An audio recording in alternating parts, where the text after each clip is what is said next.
الحمد لله رب العالمين والصلاة والسلام على سيد الأنبياء والمرسلين أما بعد فأعوذ بالله من الشيطان الرجيم بسم الله الرحمن الرحيم. Assalamu alaikum friends, I am Muhammad Zuhaib and welcome to Learn Arabic with English channel. Friends, علم النحو میں آج ہم جس ٹاپک پہ بات کریں گے وہ ہے وربل سینٹنسز یعنی جملہ فعلیہ خبریہ، اور اس کے ساتھ ساتھ اس جملے کے اجزاء یعنی فعل، فاعل اور مفعول کے متعلق چند اہم قواعد سیکھیں گے. So let's start the video.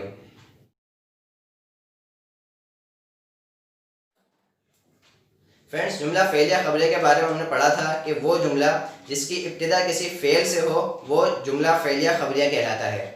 تو اس کا پہلا جز فعل ہوتا ہے، جبکہ دوسرا جز اس فعل کو انجام دینے والا یعنی کہ فاعل ہوتا ہے. مثال کے طور پر ہم حدیث مبارکہ پڑھتے ہیں جس کی ابتدا میں ہوتا ہے قال رسول اللہ صلی اللہ علیہ وسلم، یعنی اللہ کے رسول صلی اللہ علیہ وسلم نے ارشاد فرمایا.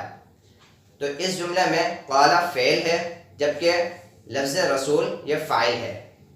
اسی طرح ایک جز وہ ہوتا ہے کہ جس پر فعل واقع ہوتا ہے اور اسے علم النحو میں مفعول بہ کہتے ہیں.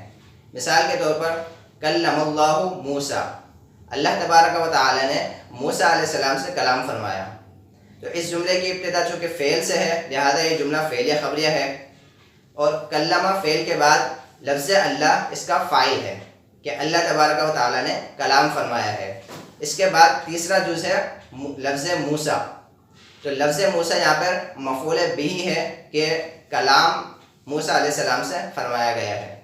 لیکن یاد رہے کہ بعض اوقات ایسے افعال ہوتے ہیں جن کو مفعول بہ کی حاجت نہیں ہوتی، اور ایسے فعل کو فعل لازم کہا جاتا ہے. تو اس صورت میں صرف فعل اور فاعل سے مل کر جملہ فعلیہ خبریہ بن جاتا ہے. فعل لازم کے متعلق مزید جاننے کے لیے ہمارے ڈسکرپشن میں دیے گئے لنک پر کلک کیجیے جہاں فعل کی تقسیمات کے متعلق ہمارا مکمل لیکچر موجود ہے. اب فرینڈس آئیے فاعل اور مفعول بہ کے متعلق چند اہم قواعد جانتے ہیں. فاعل اور مفعول بہ کے بارے میں ایک اہم قاعدہ یہ ہے کہ کل فاعل مرفوع وکل مفعول منصوب، یعنی ہر فاعل مرفوع ہوتا ہے جبکہ ہر مفعول منصوب ہوتا ہے.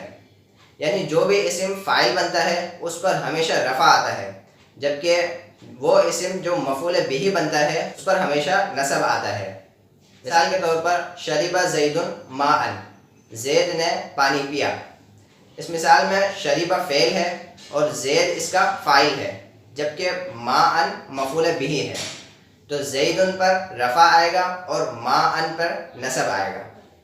دوسرا قاعدہ یہ ہے کہ لغوی طور پر فاعل کام کرنے والے کو کہتے ہیں، لیکن علم النحو کی اصطلاح میں فاعل کی تعریف کچھ اس طرح ہوتی ہے کہ وہ اس میں ظاہر یا ضمیر جس کی طرف فعل معلوم کی اسناد کر دی جائے. اسناد کا مطلب ہوتا ہے کہ کسی کی طرف نسبت کرنا، تعلق جوڑنا. تو فعل کی نسبت جس اسم کی طرف کر دی جائے وہ فاعل بنتا ہے. اب چاہے وہ اسم اس میں ظاہر ہو یا پھر اس میں ضمیر ہو، یعنی کہ ناؤن ہو یا پھر پروناؤن. جیسا کہ مذکورہ مثال ہے شرب زید ماء، تو یہاں پہ شرب فعل کی نسبت زید کی طرف ہے، تو لہذا شربہ کا فاعل زید بنے گا. لیکن بعض اوقات فعل کی نسبت کسی ضمیر کی طرف کی جاتی ہے اور اس ضمیر کو فعل کا فاعل بنایا جاتا ہے. مثال کے طور پر علم القرآن، اس نے قرآن سکھایا. یہاں علمہ فعل ہے جبکہ القرآن اس کا مفعول بہ ہے، اور یہاں کوئی ایسا اس میں ظاہر موجود نہیں کہ جس کی طرف فعل کی نسبت کی جائے اور اسے فاعل بنایا جائے. لہذا ہم علامہ میں موجود ایک ضمیر نکالیں گے اور اسے اس کا فاعل بنائیں گے، کیونکہ علامہ کا صیغہ ہے صیغہ واحد مذکر غائب، اور اس کا معنی ہے سکھایا اس ایک مرد نے. اور یاد رہے کہ جب فعل کے بعد کوئی ایسا اس میں ظاہر نہ ہو کہ جس کو فاعل بنایا جائے تو فعل میں موجود اسی کے مطابقت میں ضمیر نکالی جاتی ہے اور اسے فاعل بنایا جاتا ہے. لہذا علامہ میں واحد مذکر غائب کی ضمیر نکالیں گے یعنی ہوا ضمیر، اور اس کو علامہ کا فاعل بنائیں گے. تو اس طرح علامہ فعل، ہوا ضمیر فاعل اور القرآن اس کا مفعول بہ مل کر جملہ فعلیہ خبریہ بن جائے گا، اور اس کا معنی ہوگا اس نے قرآن سکھایا. تو اس طرح تیسرا قاعدہ یہ بن جاتا ہے کہ جب فعل کے بعد کوئی ایسا اس میں ظاہر موجود ہو جس کو فاعل بنانا ممکن ہو تو اسے اس فعل کا فاعل بنا دیں گے. لیکن اگر اس میں ظاہر موجود نہ ہو تو فعل میں موجود ضمیر نکالیں گے اور اسے اس کا فاعل بنائیں گے۔ مفعول بہ کے متعلق ایک قاعدہ یہ ہے کہ عموماً مفعول بہ فعل اور فاعل کے بعد آتا ہے۔